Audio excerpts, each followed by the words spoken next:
Bien-aimés, c'est avec des cœurs remplis de gratitude envers le Seigneur pour tout ce qu'il a accompli en notre faveur cette année et pour tout ce qu'il fera encore durant le reste de celle-ci que nous nous permettons, à travers ces paroles d'encouragement, de t'adresser ces quelques mots.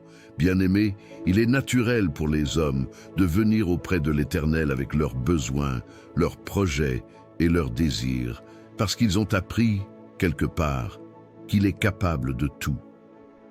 Mais très peu de gens se posent la question de savoir si Dieu trouve du plaisir dans ce qu'ils lui demandent. Il est vrai que c'est écrit dans Matthieu 7, le verset 7. « Demandez et l'on vous donnera. Cherchez et vous trouverez. Frappez et l'on vous ouvrira. » Mais ce que la plupart des gens ignorent, et qui ne nous est pas précisé dans ce passage, c'est qu'il ne suffit pas seulement de demander, mais qu'il faut aussi savoir quoi demander, comment le demander et dans quel but. Certains sollicitent des choses auprès de l'Éternel sans considérer ces paramètres. Avant de solliciter quoi que ce soit de l'Éternel, assure-toi que tu sais ce qu'il faut demander. Sinon, demande la sagesse pour le savoir. Alors, comment savoir ce qu'il faut demander? L'exemple de Salomon est une bonne illustration à ce sujet. 1 Roi 3, les versets 5 à 10, dit « À Gabaon, l'Éternel apparut en songe à Salomon pendant la nuit, et Dieu lui dit « Demande ce que tu veux que je te donne. » Salomon répondit « Tu as traité avec une grande bienveillance ton serviteur David mon père, parce qu'il marchait en ta présence dans la fidélité, dans la justice et dans la droiture de cœur envers toi. Tu lui as conservé cette grande bienveillance, et tu lui as donné un fils qui est assis sur son trône, comme on le voit aujourd'hui. Maintenant, Éternel mon Dieu, tu as fait régner ton serviteur à la place de David mon père, et moi je ne suis qu'un jeune homme, je n'ai point d'expérience. Ton serviteur est au milieu du peuple que tu as choisi, peuple immense, qui ne peut être ni compté ni nombré, à cause de sa multitude.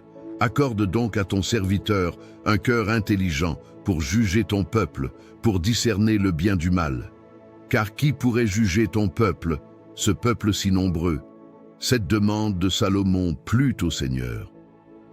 Salomon pouvait demander plusieurs choses, mais il a décidé de solliciter la crainte de Dieu, savoir reconnaître le mal et s'en détourner.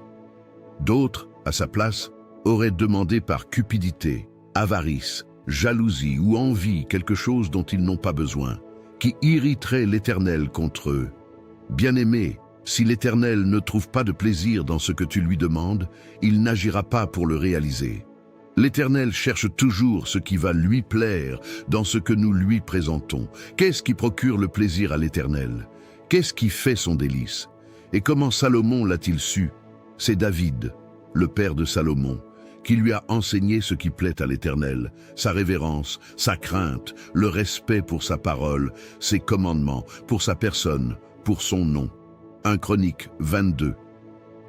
Les versets 11 à 12 dit « Maintenant, mon fils, que l'Éternel soit avec toi, afin que tu prospères et que tu bâtisses la maison de l'Éternel, ton Dieu, comme il l'a déclaré à ton égard.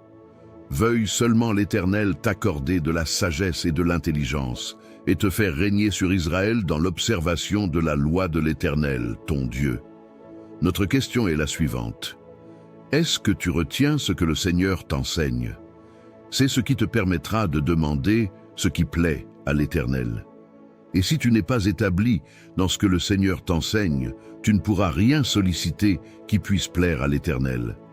Nous voulons aussi que tu considères un autre exemple, celui d'Abraham, qui a sollicité la grâce pour servir et non pour être servi. La plupart des chrétiens demandent la grâce pour recevoir des choses ou des avantages, mais Abraham a demandé l'acceptabilité pour se rendre utile à l'Éternel. Et l'Éternel a pris en charge ce dont il avait le plus besoin dans sa vie. Genèse 18. Les versets 1 à 9 dit « L'Éternel lui apparut parmi les chênes de Mamré, comme il était assis à l'entrée de sa tente, pendant la chaleur du jour. Il leva les yeux et regarda. Et voici 3 hommes étaient debout près de lui. Quand il les vit, il courut au-devant d'eux depuis l'entrée de sa tente et se prosterna en terre. Et il dit « Seigneur, Si j'ai trouvé grâce à tes yeux, ne passe point. Je te prie, loin de ton serviteur. Permettez qu'on apporte un peu d'eau pour vous laver les pieds, et reposez-vous sous cet arbre. J'irai prendre un morceau de pain pour fortifier votre cœur, après quoi vous continuerez votre route. Car c'est pour cela que vous passez près de votre serviteur. » Ils répondirent, « Fais comme tu l'as dit. » Abraham alla promptement dans sa tente, vers Sarah, et il dit, « Vite, 3 mesures de fleurs de farine, pétris, et fais des gâteaux. » Et Abraham courut à son troupeau, prit un veau tendre et bon, et le donna à un serviteur, qui se hâta de l'apprêter. Il prit encore de la crème et du lait avec le veau qu'on avait apprêté, et il les mit devant eux. Il se tint lui-même à leur côté, sous l'arbre. Et ils mangèrent. Alors ils lui dirent, « Où est Sarah, ta femme ?» Il répondit, « Elle est là, dans la tente. » Puisse ce message de rappel trouver accès à ton cœur, l'animer et t'inspirer dans la formulation des requêtes que tu présentes devant l'Éternel, au nom de Jésus-Christ. Amen. Si ce message t'a inspiré à mieux prier selon la volonté de Dieu, aime, partage et abonne-toi pour continuer à grandir dans la sagesse divine.